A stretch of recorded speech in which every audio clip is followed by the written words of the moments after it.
don't try to blame someone else. Absolutely. Yeah, he said, I wish somebody would have told me. So I'm sure maybe somebody like mentioned Somebody. I'm sure they probably said it like every other service. Yeah. Such a negative habit of peace, bye, go, compared to just making yourself available. What's up, everybody? Hope you are well. Hope you enjoyed that little video there. We are full all together for the first time ever. Whoa. Hey. I don't think we've ever done a live stream together with the whole band since we went on the retreat. Like a couple. The last one that we did. Since the last one that we did. Yeah. Couple years back. If you're here, thanks for being here, and thanks for recording or watching live, rather. And if you are on YouTube, hit the subscribe button and the bell. So we're trying to get to 1,000 subscribers. That would be awesome if we can do that on YouTube.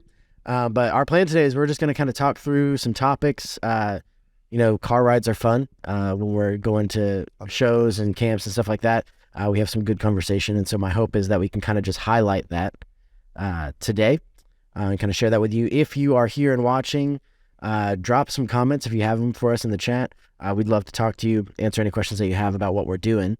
But first, since it has been a minute since we've been together, maybe somebody has found us for the first time or listening to this and doesn't really know who you guys are. I'd love for you guys just to give an intro, especially you, Dan, because you definitely weren't. You were running camera My boy Dan. on the live stream. So Dan, Did the man. Finally made it in front of the camera. Daki.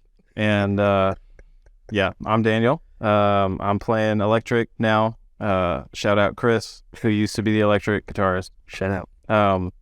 I don't know. What do you want me to say? give me like a favorite musician. Favorite musician? Yeah, like or what are you rocking right now on Spotify? Honestly, that's a great question. And I think the last thing that I've been listening to is Olafur Arnolds.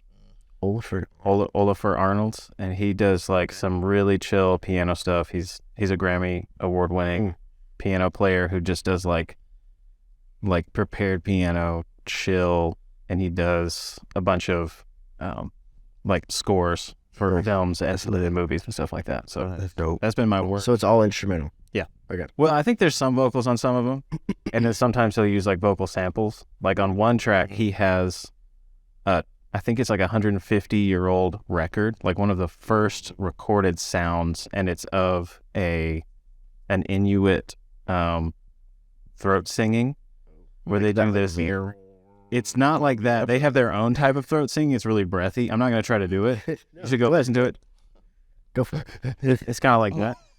It's kind of like that vibe.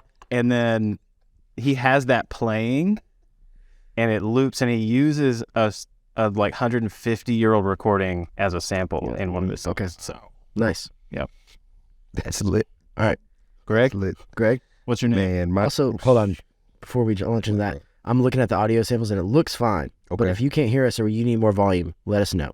for sure. But go ahead, Greg. Well, that's my name. Hey, Leah. My name is Greg. Oh, Lily. Hey, Lily. Love you, girl. Sis. My name is Greg Moore. I play bass. I think I'm the second to oldest member here.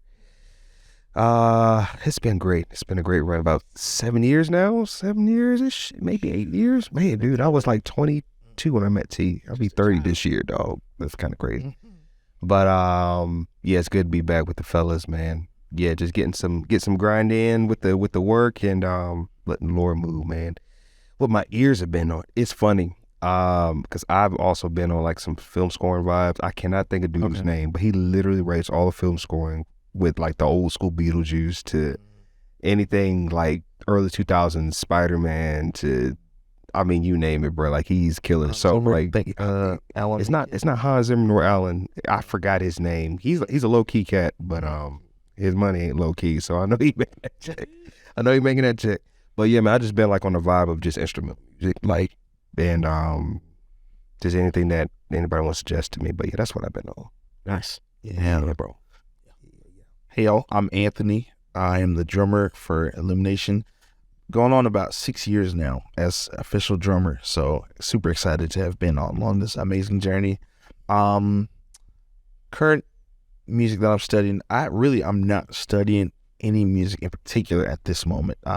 This year I decided to like just take time to really find myself and find out what I'm good at, what I like, what can I create without any inspiration, But producers, I guess that have inspired me. I'm a music producer as well too. And so Aaron Lindsay is a huge heavy hitter in the gospel industry and CCM side of things. Aaron Lindsay is one of my favorite producers. So One of the dudes. Yeah, he's produced a ton of music across the spectrum of Christian music. Generally the Barry Gordy version. I mean, Like gospel music. Yeah, like you call him like the Barry I don't Gordy. really know who that is. Should I know who that is? Yeah. Who Aaron Lindsay, right? You mean Barry Gordon. Barry Gordy. Okay. Yeah, he wrote like all of like Motown, like Stack Okay. Records kind of stuff. He was the guy running the shit. responsible for Mike? Yeah, Nice. but yeah, that's Cool. about it though. Thanks, guys. All right, guys. We'll see you next time on the Fight. Hey, right. Cool. So one of the things we like to do is we kind of like to talk about current events going on in Christian music scene, stuff like that. I also wanted to kind of throw back Kirk Franklin. we have a lot of conversations around what Kirk's doing, what he's up to.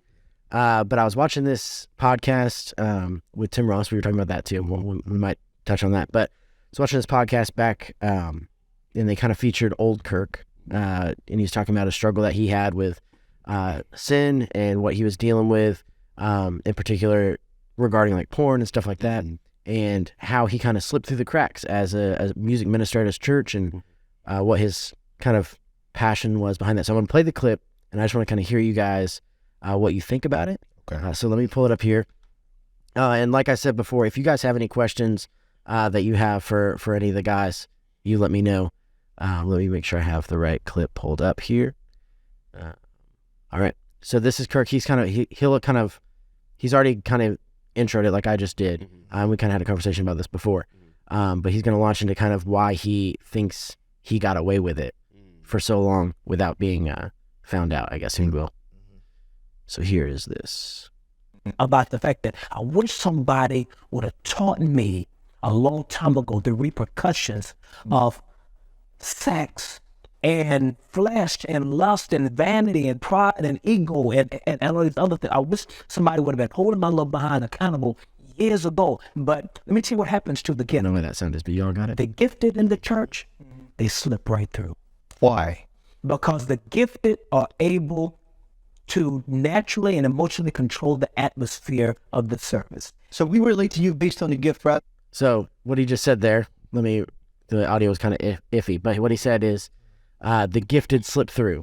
So if you're gifted in the church, if you're, a music minister, if you have any talent at all, no one asks where you're going after service. No one asks what you're doing after service. I've seen examples of this. I've thought about this a bit. We've talked about this a little bit.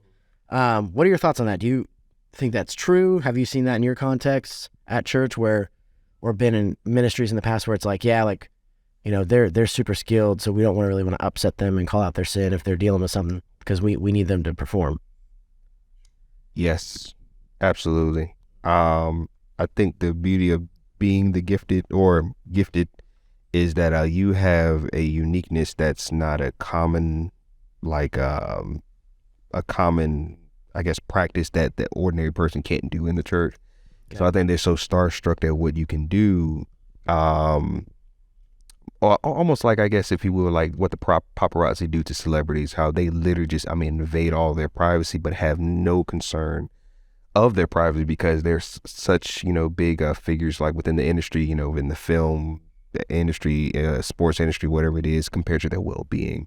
So I think they're just so starstruck on who they are and just wanting to get compared to their inner means of, mental health or physical health, whatever the means is. And I think that's the same thing with church sometimes, is that they're so elite at what they do, especially when you're really good and approachable as well. I think all due credit to Kurt. I know we don't know him personally, but I guess it's safe to say he's probably very approachable in what he does to people, and he's so live and just so animated on stage that they're just so synced into that, and that they disregard absolutely the personal well-being. Yeah, so I do agree with that. And we see that a lot, fortunately. Yeah, man. Yeah, I think he goes on later to say like, hey, yeah, if you're performing well, if you're doing what you need to do to pull off the service, it's okay. Now, obviously, like we wouldn't think that's okay. We would say, Like, no, there need to be boundaries. You need to be like being discipled and developed and calling out sin, that sort of thing. So if you were talking to a young Kirk or like a younger girl coming up, like he or she's trying to do art in the church, and they're wrestling with stuff, like just sin that they need to deal with, what would you say? What would be some things that you do to help lead them down the path of righteousness of sorts? I think it's interesting because he says, I wish someone had told me such and such, about sin. And that to me feels like, that's a major cop out. If you're in the church, it's people are telling you every single day. Yeah. So don't try to blame someone else. Absolutely. Yeah. He said, I wish somebody would have told me. So I'm sure maybe somebody like mentioned Somebody. I'm sure they probably said it like every other service. Yeah. And so That's fair. what I would tell the young person who is beginning their career, their journey as someone who's skilled in the church is it's as far as you should think, it's on you to be mentored and be discipled. You have to seek that out. And if you don't, or you shy away from it and you push people away, you're going to end up in that situation because you're not supported.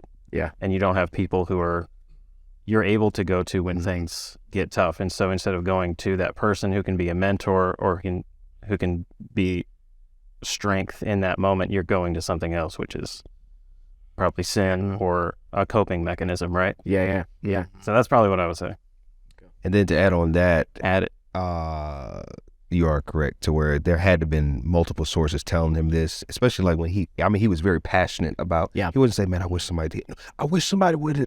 So you can obviously see that there's some scars to a means of where, well, actually, man, you were probably the one that hindered your own self from doing that, as well as a means if you pull them to the side and give them healthy constructive criticism, backing up scripture with it. If you're not careful, if he gets away with it and you're in a public stance, then the next person is going to think that's okay. Right. Yeah. So if the worship leader thinks, okay, yeah, I can do X, Y, Z, then so will the deacon, so will the minister, so will the usher, so will the youth and whatnot. And then it's almost like, I love the scripture where it's descriptive how God, he's no respecter of person, meaning that everybody has the same playing field of love. And so why would I show favoritism to this particular person, but this particular sister or brother is going through the same thing, but because, like you said, they're not as gifted or as in the limelight, well, they have the bypass card, to do so. Yeah. And so to get it, straightforward, and I do believe the source that it's coming from a respectable source, that is very receptive as well to that, but just to get it as quick as you can before it spreads like wildfire, man. Seriously, man. Yeah. Now, as a leader, as a musician, as somebody on stage, what are some things that you're doing? So we're at a camp right now, playing this weekend. And one of the things we love about doing that is we get to sometimes talk with the kids if they're out and about. This one, they're kind of all over the place. But specifically in your churches, as a leader, as a musician, as an artist on stage, what are some things you guys do to make yourself approachable? Like, because I find that in CCM culture, a lot of times, like, guys are just, like, ducking back into the green room. Like, service is done. As far as, like, the artists on stage, okay, got service is done, in the green room. Yeah. Like, you can't talk to me, and I'm not going to talk to you. How do you deal with that? Like, if another artist is like, yo, I'm dealing with something, I need to chat. How do you make yourself available? Like if they're willing to talk to you. Yeah. I know these are hard questions. Wow, this is great. Good. We get a little loose. Oh, well, honestly, I think, as long as you're a person who's comfortable with, with talking to someone, I think just seeing how their well-being is, just seeing how they are, asking them questions, not asking, the nitty-gritty, hey, what are you going through? Yeah. Maybe just asking things to lead up to where, maybe what's been going on, maybe asking about their home church, what's going on there. How is the relationship between you as the artist and your worship team? You as a person, it's like doors within doors. You can ask one question and then it'll lead to something else. So I think starting with like the basics, how are you, if they travel a lot, maybe asking them, what's your experience like, going to different facilities, camps, concerts, what's it like working with people, and who knows, probably some major convo can open up, and then convo can get so good to whereas a relationship can birth from that afterwards. So yeah. I guess to answer, just interject and say, hey, how's it going? A simple how are you doing can just lead to so many things. Yeah, I think even like bringing cats along with you, like that's one thing I want to start doing if I can, like having people come along with the Illumination Project on the road, Right. doing whatever we're doing, just because there's nothing like being together in the same room or in the same car and having those conversations. And I think it's so easy as somebody on a stage to just isolate yourself, duck back in the green room, Absolutely. and not talk to anyone. Right.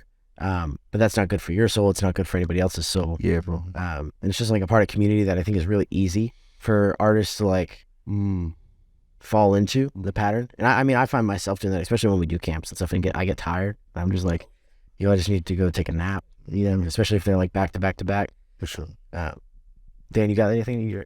I don't understand the question. Okay. Who are we talking about? You said people go into the green room. Are you talking about in a church context? Yeah. I think in a church context, yeah.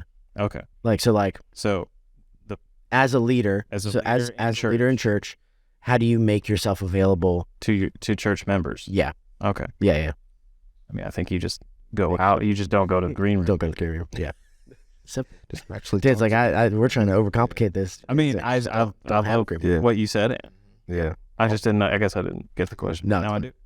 I realized I didn't answer it in that way that you said the question. I thought, I was good. No, you Yeah. dropped some gold. Greg's got something. No, literally just doing the opposite. Like you said, just literally put your instrument down and make yourself available. Also, take a step further. I try my best to make the conversation nothing about me and all about them. All about them. Literally, it could just be off of, yo, man, like, hey, man, I like the kicks that you're wearing, or man, yo, man, how you been enjoying this session this week, or there may be something sports related. I think it's so vital that you have to make everybody in the room equally as important as, for the boss that you're working with, for, to the pastor that you respect. I don't care if you're a 5-year-old. I want to make the same respect I have for the pastor, the same respect I got for that 10-year-old. And we do that. Thank God we do that. And I mean that respectfully, because there's a lot of crews that do literally what you just said. They do this consecutively. I mean, it's such a negative habit of, peace, bye, go, compared to just making yourself available and just making it about them, compared to, I'm just kind of tired of me. And now if it's all me, then that just leaves no, opportunity. But yeah, just making yourself available. Yeah, just act like a real person. A real regular person, just a chill person. It really is really simple, but I don't know why, but like we can overcomplicate it. Well, I think a lot of the time you're tired. Yeah. Like after a set on Sunday morning, or when we do this, most of the time it's like you're putting it all in there. You want to leave it all out on the stage, and then you want to just like shut down. But I think, honestly, Greg, I feel like I've seen you do this and learn from you. It's like Greg puts his bass down and then walks out. Yeah. And is just going to go find somebody and just talk. what's up. Just to talk. And then get their merch. And then point him towards the merch table. I'll never forget. Yeah. We, what was the church? Oh man, it's in Raleigh. I can't think of it. I'm slipping. But there was a lady, I think she came to me and Dan, sweet as Dan. Oh, yeah. Had to have been like in her late 60s maybe. And I love you guys, love you. I was like, I can go. Well, man, if you love her so much, you can slide right with her. You can invest in some IP. And she was right there. She said, well, you know what? I'm gonna get back with you, baby. Oh, yeah. She was a doctor too. Oh man, Yeah. that's good. I love it. Elise, I'm sorry, Elise. Yeah, call her really up. good. She said it's important to spread God's light everywhere you go, even through conversation. Yeah, that's Yeah. super true. Absolutely. Yeah. Micah Ford, two of the most genuine, without malice people I know. Oh, who's that? Assume Oh, he's Mike. talking Oh, about that's Joe. my brother, Mike. Yeah, that's my. Me and Dan over here just sitting malice. Just maliced up over here. No, Mike, if you knew these guys, and Oh. man, yeah, same. Mike is a Mike, if you knew us, you'd say, no. No, No. my brother. I might Mike, watch my this. brother. My brother. no, I love it. Oh, DeAndre. Reggie. DeAndre, love you guys. Everybody's up in here. Yeah, Love it. guys. Cool. Before we jump to the next topic, like Greg said, I want people, if you're new to this, kind of what we're doing, we want to provide spaces where you can kind of grow spiritually, and just connect with us more on a different level. So watch this, and we'll be right back with another topic. Are you tired of getting the same old thing from artists? A song on Spotify for you to listen to and then move on to the next one? Us too. That's why we started The Crew. The Crew is a Patreon community where you get to partner with us in creating to bring glory to the creator. And as a member, you'll get things like merchandise discounts, access to live streams that aren't shown anywhere else, along with devotional content that we're calling memos and meditations. But it's more than just the perks that you get. It's about being part of something larger than yourself and larger than what we're trying to do, which is providing a contrast culture than the things that are out there.